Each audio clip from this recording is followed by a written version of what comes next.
We're going to begin. So my name is Rabbi Johnny Solomon. Some of you know me. I'm a teacher, I'm an editor, I'm a virtual rabbi, but that title teacher always comes first, because to teach is to touch the lives of people who are interested in learning and growing. And today I'm privileged to be talking to a super teacher with whom I hope to have a great conversation. This is the first time, rather than this being a conversation with an author or a shiur, this is just a schmooze.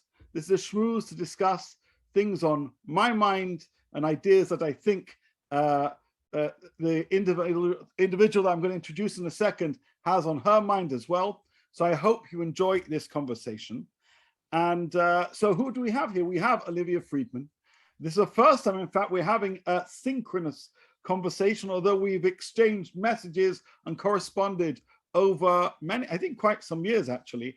But Olivia is somebody I greatly respect and somebody that I've wanted for some time to have a chat with about things that matter. So Olivia, this is your name, but tell us a little bit more about you. Where do you live? What do you do? What's your background? And I suppose to help frame our conversation. Yeah, so I live in Skokie, Illinois, and I am a high school teacher. I teach Judaics at a co-ed modern Orthodox high school here. I teach Tanakh. I teach a class called Jewish philosophy and ethics. It's the combination thereof. I mainly teach grades 10, 11, and 12, though over the course of my career, I've taught grades 7th and up, and I've substituted for early childhood. So I've done a lot of different grades. I've also served as the Rosh Chinuch at a Bnei Akiva camp, Moshe Ba'ir. So I have that twist on teaching as well. It's something that I enjoy. I enjoy sharing content and Torah and making it relevant to students. And I'm very appreciative that you've asked to chat with me today. Okay, so firstly, thanks for that great introduction. As it happens, you know, while we've, as I say, exchanged ideas over the years, what prompted this conversation is that you were on a podcast some months ago, around about Rosh Hashanah time, if I recall, at the beginning of the semester, and with Izzo Zwirin, and you were describing your journey to become a teacher. You talked about how you did a degree in English literature, and in that conversation, you spoke about your passion for literature, for words, and for ideas. And it was really good to get that extra dimension of who you are and what underpins so much of what you share and what you write and what I enjoy of what I learned from you on our online exchange and the posts that you write on Facebook and elsewhere. So what I want us to do is talk about contemporary Jewish life. I'd like to talk about your love of Torah and general literature and your skills and passion as an educator. But though all three are of interest, like I said in my introduction, I'd like to focus on education. We are here two educators talking together. And there's a question that's been on my mind for a while. And when I talked about the notion of us having this conversation, I said, this is something I'd love to hear your thoughts about. So what do modern Jewish parents expect of Jewish education and of Jewish educators? I want to get a sense from you, what do parents want of you and of what their children receive in the schools such as the one in which you teach? So what parents ultimately want is for their child to be successful. Mm-hmm. And obviously, parents have very different definitions of what success means.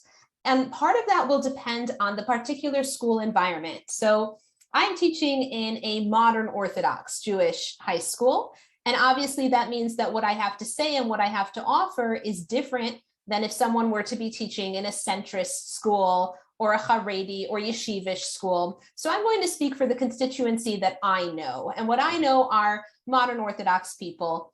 And the thing is, all of them want their children to be successful. And like I said, it means different things to different people. Some people, what they want is for their child to be Jewishly literate so that they understand, and if someone is making reference to various texts in a shiur, they can follow. But at the same time, they're getting the college prep education that will enable them to go on to be successful and to have a career and to make a good amount of money, all of that. For some of them, they just want Judaism to matter to their child. They want their kids to be inspired so that they're not apathetic about their Judaism, but rather they're very engaged and excited about it. And they see the relevance to their own life and to their own personality, their character traits, and their growth. They want it to matter. And that's what they would consider to be success. And for some of them, they really, if their child just walks out of the four-year education with a positive orientation towards Judaism, that overall Judaism is something that they view through a lens of positivity, this is something that adds benefit to my life and adds value, that will be sufficient. And of course, there is the model of saying we really do want kids who grow up to be full-fledged Talmidei Chachamim and Chachamot, who have all the skills, can master and learn the Gemara on a very high level, and have experienced all that rigor. So as you can imagine, it's a challenging job to teach, given that parents have such different expectations of what they hope the school will provide to their children. So thank you so much for expressing that complexity, that landscape in which you live. Until I made Aliyah, most of my teaching was in Jewish high school. So I very much relate to what you've just described. And in many ways, you've answered the first half of the question, which is, what do modern Jewish parents expect of Jewish education? But I also asked about Jewish educators. Mm-hmm. Now, you may well say, well, provide all those things. Make sure that my child is successful and does have this positive relationship with Judaism and Jewish life, and perhaps even have a passion and interest for study and the ability and the skills to learn, etc. But is that what you think they expect of you as a Judaic educator? Do they want you to be not just a provider of that, but something else? Where is the role of role model in yes. this whole picture? Yes, I agree. I think that there is a desire for the people who are imparting Jewish knowledge to be a role model in some way. And I think there is a desire. Parents want students to be able to see themselves and a trajectory for their own life in their teachers in one of two ways. Either they want their child to be so inspired by the teacher that they look up to them as someone that they could one day become. So you'll have, for example, very venerable veteran teachers who just live Torah in this incredible way, and they give it off. They give off that living and loving of Torah and how much it's a part of their life. They're always going to be learning. They're always going to be davening. They have the Gemara open. They have their Tanakh open. That's one model of teacher where it's aspirational. I'm not necessarily there, and I don't even know if that could be my daily life, but wow, I'm just so impressed. Mm-hmm. And then I think there might be a different model of teacher who's a little bit more accessible or approachable, or there is a possibility you could live like them. And that's the teacher who is part of the modern world, who is listening to the same music, maybe even watching some of the same shows, but who's demonstrating that you can love God and you can love Judaism and you can be part of the popular culture. And these things don't necessarily have to be at odds with one another. Rather, you can take what's good in the culture around you and you can either elevate it or learn from it or take back from it to improve and strengthen your Jewish identity. So I think those are really the two main frameworks that I see. The people who are just aspirational, incredible, that the students look up to them and they are wowed by. And then maybe some teachers who are a little more accessible, where they look at them and they say, I could live like that person. I could do what they're doing. Now, only because I know you've spoken on themes similar to this, and I read a lot of what you write. Would I be right in assuming that you see yourself in that second category? Yeah, I think I'm the latter. I'm the one who is listening to the popular songs or watching the TV show or, seeing the film, whatever it may be.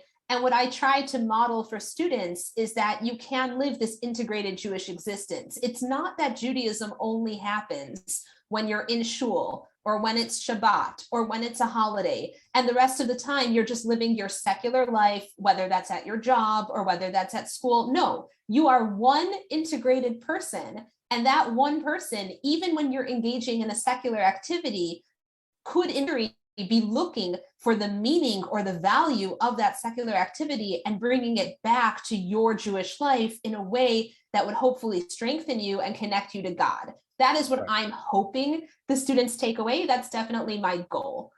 You know, it reminds me of that letter written by Rav Yitzchak Hutner, where a graduate of yeshiva is working and said, I feel like I'm living a double life, that when I'm at work, I'm being the business person, and when I'm studying in yeshiva at night, I'm being the Torah student. And Rav Hutner, reflecting on the word echad of the Shema Yisrael, says, to be a Jew is not to be living a double life, but to be living a broad life. That somehow you can bring from your learning and your mitzvah observance into different parts of your world that perhaps are not automatically associated with those things, and vice versa. And that echad, that belief in a singular God who is everywhere, should mean that our faith is seen wherever we are, is felt in whichever situation we're in. So sounds to me you're describing your duty or your desire to be a broad Jewish life role model through what you do and through what your students see from what you do. So that's fascinating. That's definitely the goal. That's, that is the hope. And that's what you just brought up from Rev Hutner is beautiful. I also think of it in terms of halachic man. There's a section in halachic man where Rabbi Soloveitchik writes that halachic man sees a spring of water and he starts to calculate in his mind, could this make a mikvah? And what I really want for my students is for them, even when they're reading a secular novel or watching a movie about a superhero, to be considering, what are the messages here? Do these messages align with Judaism? And if they don't, by the way, how come they don't? Like, what is it about this presentation of the superhero that's at odds with the way in which we look up to our superhero, who might be Moshe? And just being able to have that internal dialogue going on, that's what I'm hoping for. That's great. One thing that has been part of my focus of study for some years is the bracha of Shechianu. I think you may know that. And one of the reasons for that is because I think Shechianu helps us elevate the material world. That means that when you're in a mall and you buy some new clothes, then you would wish to utter the name of God even in a setting like that. Unfortunately, there's been a decline in reciting Shechianu on those kind of moments. And it's as if we've said that God is only in the synagogue and the school and the home. But I think Shechianu actually tells us God is also in the mall, right? In the changing rooms, when you do online shopping on Amazon, because if you see items such as we described with Rav Soloveitchik with water as being possibly vessels to help you connect with your creator, then everything can be a blessing. Or as you say, if it can't be, you should be able to explain why. So that's it's really an important thing. And it's a Hasidic belief too. I'm very partial to the Baal Shem Tov. I love the Baal Shem Tov. I grew up with all the Baal Shem Tov stories, and the Hasidic approach speaks to me. And so you have this idea in both the Kabbalah and in Hasidut that, Hashem, he scattered his light. There are sparks everywhere. And there's an idea of uplifting the sparks and bringing them back to Hashem, to God. And I think that's what we're doing. Like, what you're living on earth, you're constantly elevating, right? When I have this piece of food in front of me and I make a bracha, a blessing on that piece of food, I'm elevating it from just being a regular Snickers bar to now being something that is holy and used for a holy purpose. And the exact same thing applies to the clothing when you're going shopping. I think the same thing can apply to the television show or to the movie. All of it has the potential to be elevated. And if it cannot be, then we need to be able to articulate what is it about it that is so distant from God and from Judaism that it can't be redeemed. I think it's so important what you said in that final line. We need to be able to label what isn't and give a justification why, because not everything can. And we seem to have forgotten that. I would argue even that there are parts of the modern Orthodox world who've come to believe so much that everything can be elevated that sometimes it's not that they throw out the baby with the bathwater, they keep the old water with the baby, which perhaps includes some water that should be thrown out. But what I want to now move on and ask you kind of more broadly in the kind of trends that you see from where you teach and the educators that you speak with. What positive trends do you see amongst Jewish high school students in terms of faith, in terms of practice, in terms of Jewish identity? And also, what worrying trends do you see? You know, what things do you hear amongst students or read perhaps in what they write in your classes and kind of rings alarm bells in your head? So I think one of the things that modern Orthodox students do so well is chesed.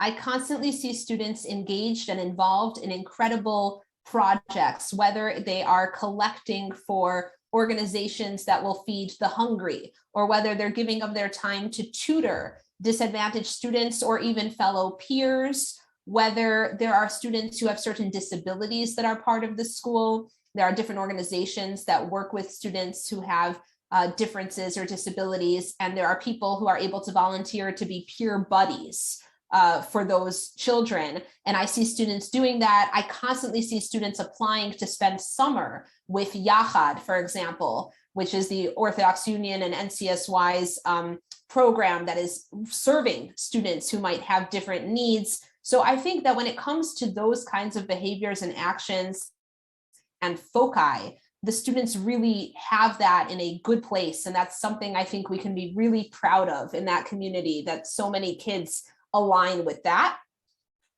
In terms of things that I think, there's room for improvement, we are dealing right now, not just in Jewish day schools, but in the whole world, with issues of mental health in our youth.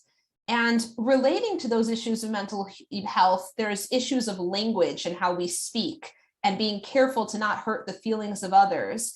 And there are statements that students will make, and I think it often comes from a place of simply not being mindful and not being educated. I don't think it's purposeful. That can be hurtful to others, whether it's something like, I'm so depressed, or I'm so OCD, when that term does not really apply and the kid is not really dealing with OCD or depression. And meanwhile, someone overhearing that comment is struggling with that and takes it very personally, to other statements like, that's so gay, and you don't know this, but maybe sitting nearby you, there is a student who identifies as a member of the LGBT community, you're hurting their feelings. So I think there's a concern about language and how students use language, which can be improved and we can fix it.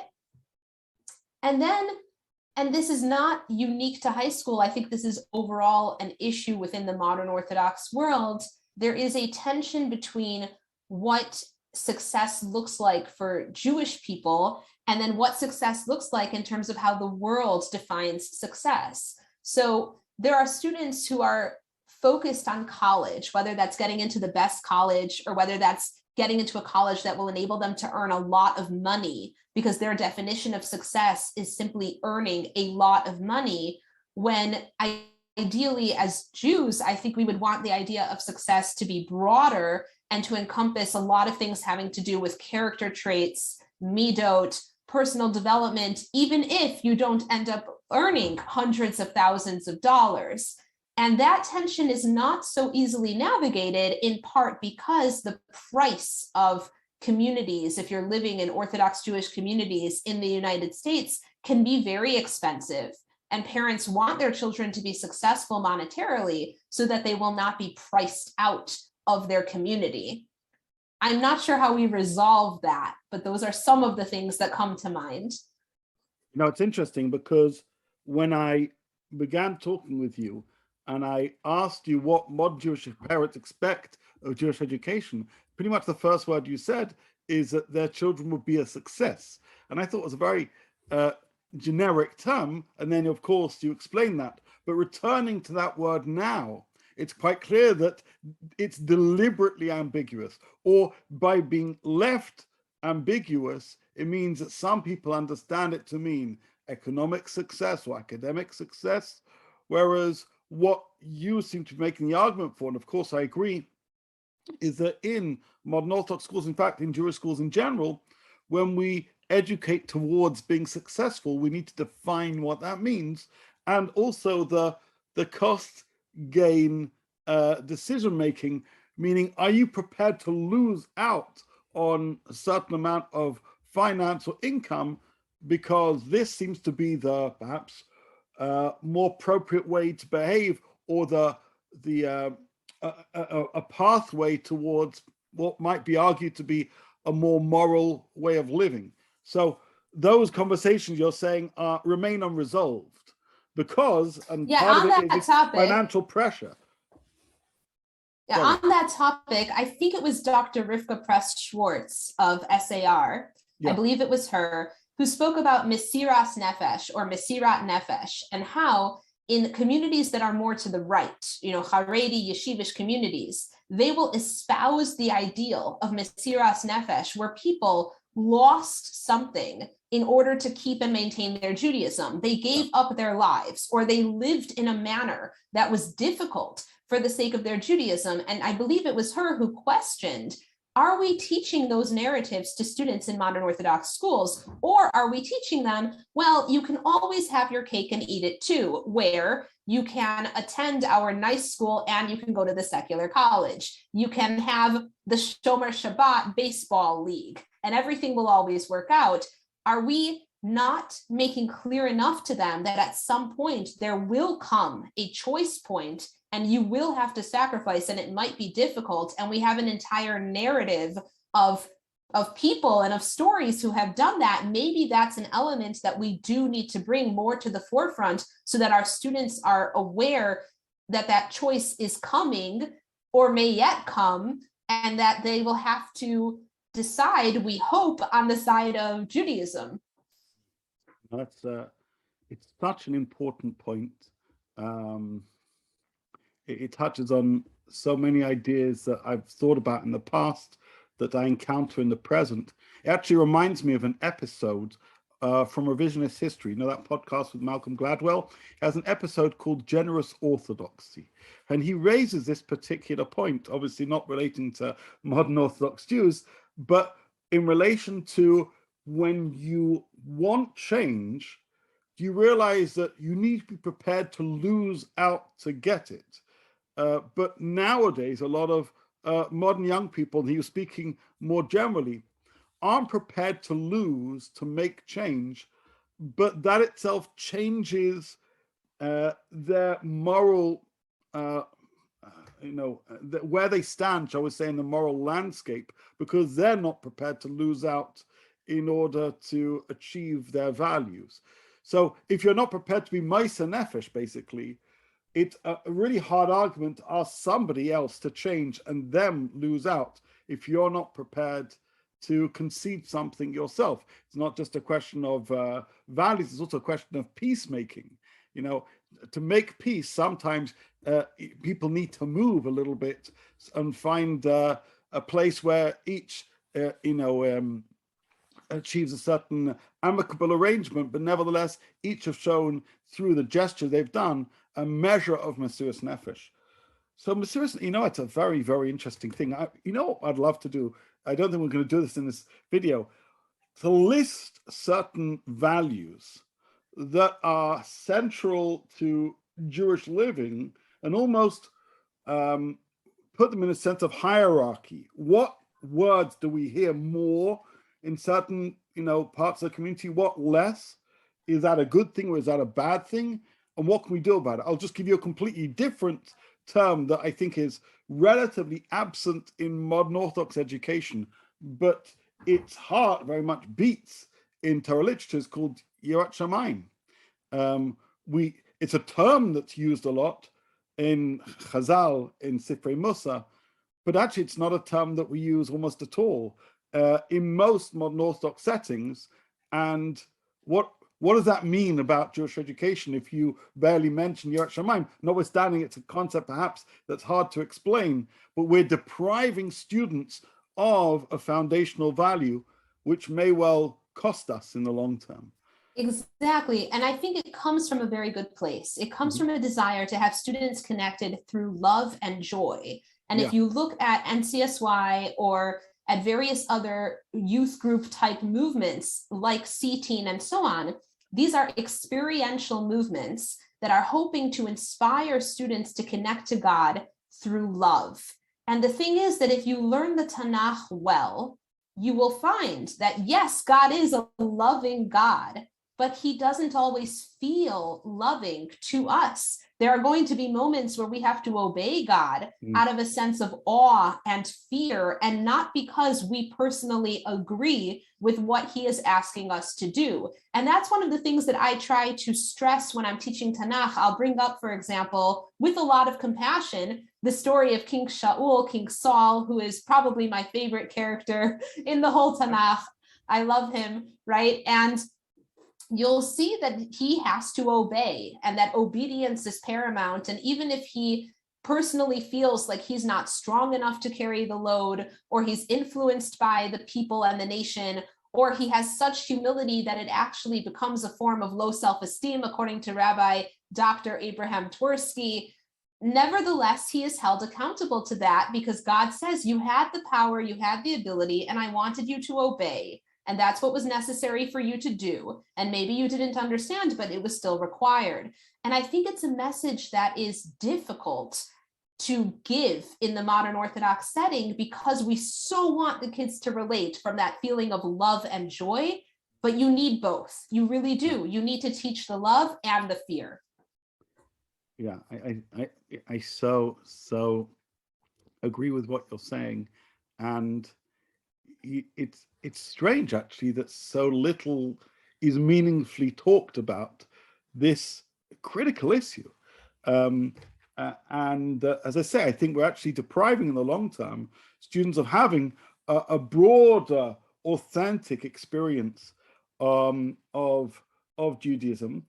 And I'll actually tell you one quick thing, and this really isn't meant to be a plug at all. You know that one of the things I do is I try and be a rabbi for those without a rabbi, people who kind of are looking for what we call spiritual coaching. And what I've found is men and women who've gone through Jewish education settings and sometimes are facing a crisis, and what they think of Judaism isn't being played out in whatever crisis they're living through. And they may book a session with me and we'll have a conversation. And actually, most of what we're doing there is I'm re-educating them to a more honest and more sophisticated understanding of, the Torah's attitude, if you call it that, or Jewish philosophy's attitude towards good and bad, or illness and health, etc. And they'd been given a too simplistic understanding of how life is going to be, and then in sad cases life comes and hits them, and it gives them a shock, and they have this spiritual crisis because they don't quite know what to do with that, whereas there's a certain grittiness that is found in Tanakh. There are shadows as well as sunlight, and those shadows help because not everything in life is just sun and roses. And beyond that, I think this actually segues nicely into to what extent is a real relationship with God, with Hashem, being developed in school. And there's a wonderful organization, JEIC, that's under Sharon Freundel, that is working to expand actual education and programming for students around their conception of God, their connection to God. I just know that I personally, God is at the heart of my Judaism. And that's not going to be the way for everyone. For some people, it's mitzvot and it's Talmud learning and there's a lot of different ways in which you connect to your Judaism. For me, it's about God. And one of the things for me is that God is strong enough to deal with whatever I need to share with him. And that means that if I'm angry, I'm angry. And if I'm happy, I'm happy. And if I'm sad, I'm sad. And I can talk to God about all of those things. I don't feel like there's any barrier between me and God. But there are some people who have been educated, as you were saying, about certain proper ways to talk to God, sometimes even coming out of texts, like even coming out of stories or narratives in the Gemara, for example. And they therefore feel bad if they want to approach God with an emotion or a feeling or a concern that is unworthy. And so I think we need to just spend so much more time helping people really feel like God is someone who's there for them through everything, through the darkness, through the light, through the pain, and that will help them to connect to him or her. God has no gender, so much better, and in such a strong way. You said it so beautifully. And I suppose one way I've seen this idea expressed, it's such a simple idea, of course, is in the teachings and writings of a role model and a mentor for many people, Rabbi Sachs. And he writes on a number of occasions that God is bigger than religion, which seems so obvious, but again, it's a fact we often forget. But then in one of his videos, he said something which I've actually kind of adopted. I think it really does express how I live as a Jew. He said, what if we took God seriously? And then he goes on to express ideas to do with faith and doubt and whatever. And when people ask me about my faith, I say, I take God seriously. But taking God seriously means that I think carefully about what I know about God, also what I don't know. I don't ever claim to try and speak about things I have no clue about, or there's no tradition about. But taking God seriously means to know that God is with us in the good times and the bad. And as you say, a real relationship doesn't always involve formal, scripted conversation. It involves sometimes crying and screaming, and that's expressive of the closeness of the bond that people have, and ideally the closer the bond that we have with God as well. So it's only if we use a full gamut of our emotions to talk to God does it fully express our authentic relationship with God. Okay, so now having spoken about actually a whole range of things, I want to talk a little bit about young American Jews again, but now about their relationship to Israel. There is talk, and I think I sent you a link to an interview with David Remnick just from last week in Unholy. But he's not the only one. A number of people have spoken about how there's been a rapid decline, a rapid weakening in the bond of young American Jews to Israel. Do you think that's the case? I mean, part of this, by the way, is to do with political climate, what's happening in college campuses. Part of it also includes the pandemic, that groups that ordinarily would have come to Israel for the past couple of years haven't. So that itself has diminished a sense of bonding. But from where you stand, how do you think the average young American Jew relates to Israel? So it's obviously a very broad question. In my school, I'm seeing modern Orthodox Jews who are extraordinarily committed to Israel, who are going on seminary and gap year and yeshiva programs, who are serving in the IDF, doing Shirut Leumi. But I don't think that my school is demonstrative of the typical young American Jew. Let me explain why. Right now, we're living in a culture that is promoting right thinking versus wrong thinking. And much of that has to do with narratives around who is the most victimized or oppressed member of society. And the idea is that if someone is the more oppressed or victimized member, we need to come to their aid and to their defense. And these are noble ideas. These are powerful and noble ideas. And people will be impressed by these ideas because they have a natural desire to want to help. And I think we have a group of young people who are very moved by things that have to do with social justice. And this is what we saw in America with the marches for George Floyd and the anti-racism rhetoric and movement. It's all coming out of a wonderful place. And the only question is, which interventions and policies are actually the best ones to make change? So when it comes to Israel, the issue is that the way it has been framed in the rhetoric and in the dialogue, Amnesty International came out with a statement, and various different democratic officials have said that there's an apartheid that's going on in Israel, that the Palestinians are the oppressed, and that the Israelis are the aggressors. And obviously, this is a very simplistic narrative that does not take into account the entire history of the country and the state and the back and forth and the wars. But if this is the only narrative that you know, you as a well-meaning and wanting to do the right thing, right? You have the best of intentions. So as a well-meaning individual, of course, you're not going to want to ally yourself with Israel as an oppressor and an aggressor against the Palestinians. You're going to want to be on the side of justice and of goodness and on rights for the oppressed, which would be rights for the Palestinians. And you would see that as being incompatible with Zionism, because Zionism would be looked like as this oppressive force. And even within my own school, back when there was the recent conflict and there were many rockets that were being sent into Israel, on social media, on Instagram, the kinds of posts that were being shared, the kinds of things that were being said, it was a lot of misinformation, but it was packaged in a very beautiful and attractive way.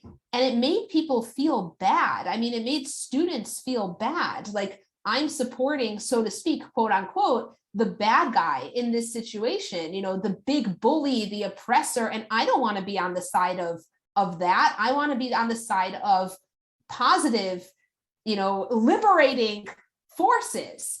And it's difficult because we're living in a culture that privileges those sound bites and those small, attractive, well-packaged Instagram posts. And I don't know how many people are truly interested in doing the deep and difficult work of learning about the history of Israel, even if you wanted to learn a critical history where you were learning it from both points of view, from the point of view of Palestinians and from the point of view of Israelis.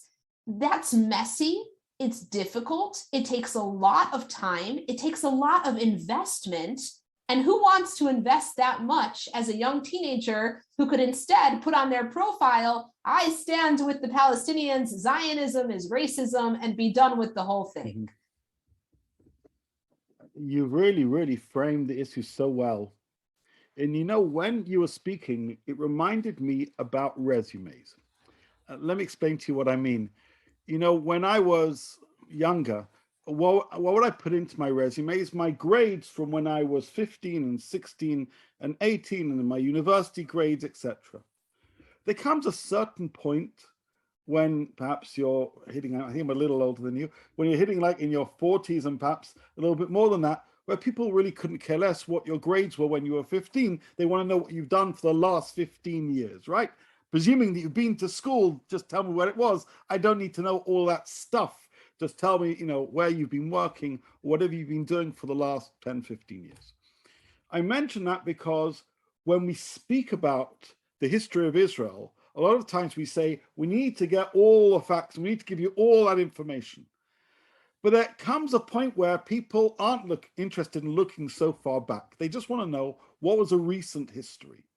And when you look at the recent history from a viewpoint framed by particular people who often have their own agenda, then how it seems very much, as you say, grates with your moral conscience. And so what you're actually describing is almost a tug of war taking place within the minds and hearts of young Jewish people, where they want to be both loyal to and committed to and celebrating of Israel.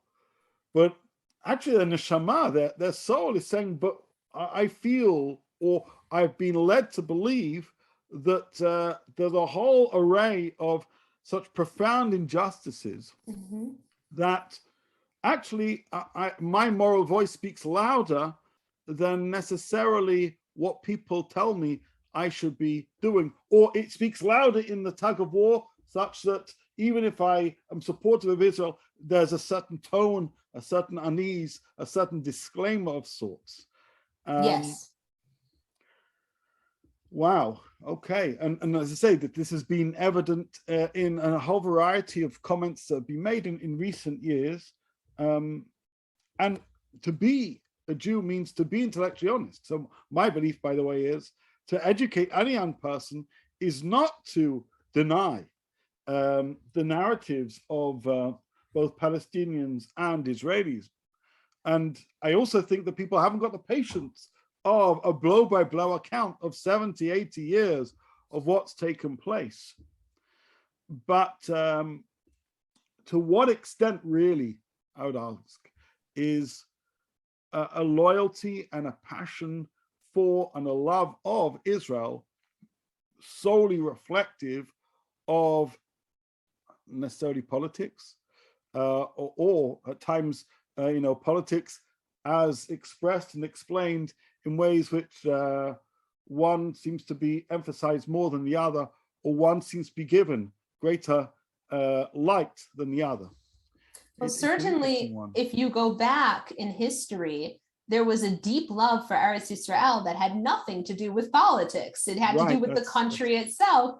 And even nowadays, if you have people who are Haredi, depending on where they fall in terms of the Haredi belief, but for sure, if you've got Satmar Hasidim, following along with the Satmar Rav, do not believe in the legitimacy of the state as its own state and as its own country, but they love the land because the land is the land of Abraham, Yitzchak, and Yaakov, and so on. So I think you're right, that tension can live such that people could love the land and not necessarily agree with the state or with the country, but that requires nuance, and it's complicated, and it requires enough investment to be willing to do the research that would lead you to that complicated, nuanced view of where you stand on Israel and on the country. And I think the one thing that we're consistently seeing in public discourse in America, and probably not just America, is a lack of investment and a lack of nuance. It's a lot easier to give the tweet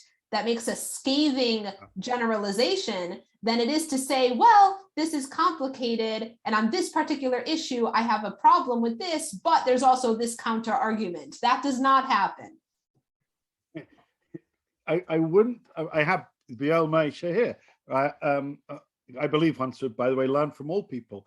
And the Satmar Rebbe's analysis of the Gemara Ketubot and etc. is fascinating and deserves a response. But what you're arguing is something really, really interesting, which is to use the Brisker language. For Satmar, there is Tfeidinim, there are two rules, right? One is how you relate to Eretz Yisrael, one is how you relate to Medinat Yisrael. And though that conclusion doesn't sit well with me as a religious Zionist, but nevertheless, there are occasions where you still need to look at Israel with Tfeidinim. One is basically the political reality, which either you do understand but don't agree with, or you don't understand. But then there is a different aspect, which is the very existence of the state of Israel. And that itself should still, stir the hearts of many Jews around the world.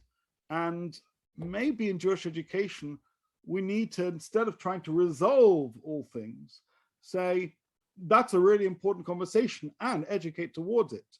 But while that part is difficult, by the way. Yeah. Sorry?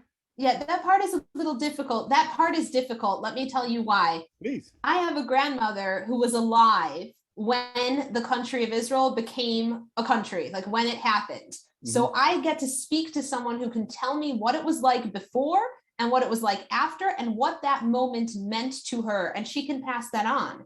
But for our students, they've lived all their lives with Israel being a reality where they get on a plane and they go there and they can shop there and they can go to the hotel. And that's that idea that you're bringing up, that they should recognize that this was incredible, even miraculous, that the country became a country that was recognized. It's so difficult because you're asking them to realize in a real, meaningful, internalized way that there was once a reality very different from their own experiences. That's very challenging for the average teenager to be able to do. And people will joke about it. They'll say, oh, you don't know what a cassette is. You don't know what an old rotary dial phone is. But really, the kids do not know, even though they learn the history, what it was like to live in a world where there was no country of Israel, and then there was. And I don't know how you fix that. I don't know how you give that experience over. I know that Rabbi Soloveitchik actually laments in general that this is the one thing in which he felt he was not successful. He wanted to give experiences to his students of what it was like learning from his father, living with his mother, davening, all of this. And he felt like even though he tried his best, he put it into work, he offered the most powerful language he couldn't convey. So I think it's a task that is important. We must do it. It's not easy, and I don't know what the solution is. You're right, it's not easy. I'll tell you one quick thing, and then I'd like to move on to my last question for you. But just a couple of months ago, I finished a project which actually spanned about 3 years. The descendants of a British rabbi had all his handwritten sermons, and they asked me to transcribe them. Now, this rabbi isn't known to that many people, Rabbi Yitzchak or Erwin Landau. But what was particularly fascinating is that he was a rabbi of a shul between 1944 to 1969. And I transcribed every single one of his sermons for that period of 25 years.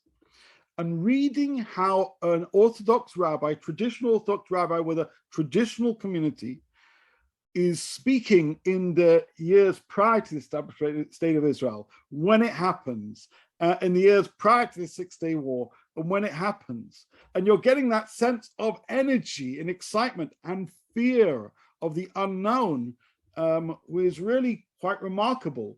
And I think you're even right. I myself, was born certainly after 1948, and I've had the privilege of coming to Israel quite regularly throughout my life. And just reading the words of somebody who expresses that transition, or who's living in a time initially when there isn't a state and there was a sense of hopelessness, and they see this glimmer of light, and then that becomes a reality, it does send shivers down your spine. And maybe through that kind of discourse, reading not just sermons like that, but poetry from that kind of period, other literature from the before, during, and after, kind of makes you say, this is what we are, dealing with here. And this is what we need to be able to celebrate, notwithstanding the fact that there are days when perhaps we can agree to disagree with certain decisions of a government, etc.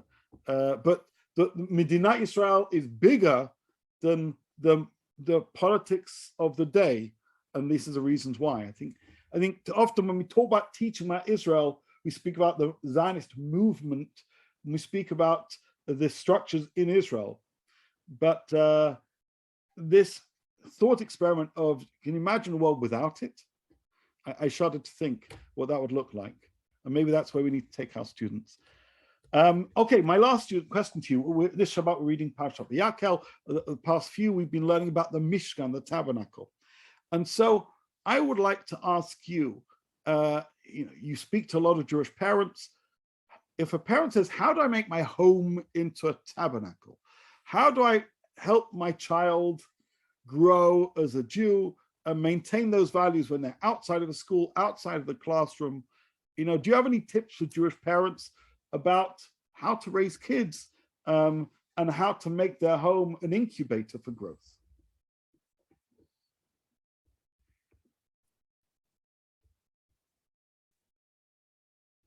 Hello?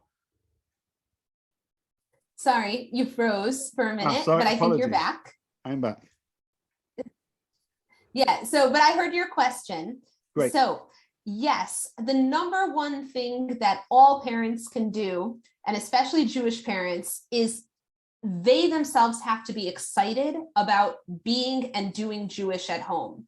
So if Shabbat is always approached as being a chore, well, we have to do this because we have to. I really wish that I could be watching the game right now. I really wish that I could be on my phone right now. That is the attitude that will be inculcated in the children. Because even if you pay the proper lip service and you say, oh, I'm so happy to be Jewish, kids watch you, and what they pick up from you is what they see modeled, not what you say. So I think there needs to be this attitude of excitement, this attitude of Shabbat is coming. Let's put on our beautiful clothing. Let's set the beautiful table. We have our special foods that are special for Shabbat. And we're really good at doing this with younger children. And the schools are really good at doing this with younger kids. Yeah. We should not forget to do this with the older kids as well. Because when people think back to what mattered to them, it's the emotions that are going to matter. That's what's going to come back in their memories. How did it feel? How did it feel to do Shabbat? How did it feel to have Chagim? Did I observe my father or my mother being excited to attend a shiur or to learn from a rabbi? Did they want to take me along to that experience? Was it something that gave them joy? And that's the place, I think, since to circle back, we were talking about God of joy, God who we connect to with love, and also God that we connect to with fear. In the home, you want to model that relationship with the joy, with the joyous aspects of what Judaism is to you, what it means to you, why you're happy and why you're proud to be a Jew. It might even be appropriate to sit down with your kid and say, this is why I chose to send you to a Jewish school as opposed to sending you to the excellent public school down the block. And the things that you think might be obvious to your children, they're not obvious. These are conversations it would be wonderful if you would have with your children so that they could understand how much it matters to you and what it is that you want of them, what you hope that they will appreciate and love about this religion that you are trying to give over. Obviously, we will not be perfect. We're going to have our moments where we'll be frustrated and we're not going to model everything the best way that we should or that we could. But if the overall memory, and especially emotional memory of the house and of the home, is that my parents loved this. It was something they connected to. It was something that gave them joy and pleasure. That will get passed to the kids, and they will be much more excited to engage with it. That's so beautiful. Really, I'll just give a couple of minor examples from my perspective, especially things which I often don't see as much as one would expect necessarily in the modern Orthodox world. So one, you mentioned about Shabbat, and I would say Zmirot. To my mind, a Shabbat meal needs Zmirot. Doesn't need millions, but one or two songs creates that memory, because music, right, can be very, very memorable. And it also can set a tone for a meal. So you should talk and you should schmooze and you should tell jokes and make people laugh. But there should be song.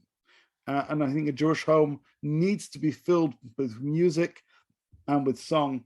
And in addition to that, and I think this has happened through COVID, and I urge Jewish families to try and hold on to it. Over the times where people have been locked down, whichever country they've been or whichever period over the last 2 years, some children have seen things that perhaps they haven't seen before, which is their parent praying. Oftentimes, if your child is young, they may not see necessarily a parent praying because the parent goes out to shul or comes back or whatever, or the children goes to a different service. Seeing your parent pray is a very important thing. And especially modern Orthodox Jews, it's important for people to realize to be a Jew is to be somebody who prays. It's not about the quantity, but prayer is a foundational act for a Jew. And whatever happens, please God, as we return to synagogues, we should try and make sure that those moments are visible in the eyes of our children, because as you say, it creates a feeling of real connection. It creates a feeling of taking God seriously. Any final thoughts? Really, it's been a pleasure having this conversation with you. I think that in anyone who's excited and inspired to share Judaism with their children is going to do a good job. And we're going to help them. If they want more practical tips, they can come talk to you, which will be great. And I'm happy to share. Yeah. And I think the main takeaways are that people need to have a connection to God. We need to build that as adults and as children. And people need to realize that God will show up in their lives in ways that they understand and that are joyful, but also ways that they don't understand and that can be painful, and that that's acceptable, that religion has room for that. Yeah. And that we can use the Tanakh, we can use our history and our legacy to be inspired by the way that people dealt, like you said, with the shadows and the light. I just want to reiterate those points. So, so beautiful. It's been a real pleasure, a real privilege. Thank you so, so much. And thank you for all that you do, for being a great role model, a fabulous educator, and for sharing so many of your thoughts with so many of us, which has been the background of us having this conversation. Thank Take you care. so much for having me. Take care. My pleasure. Bye-bye.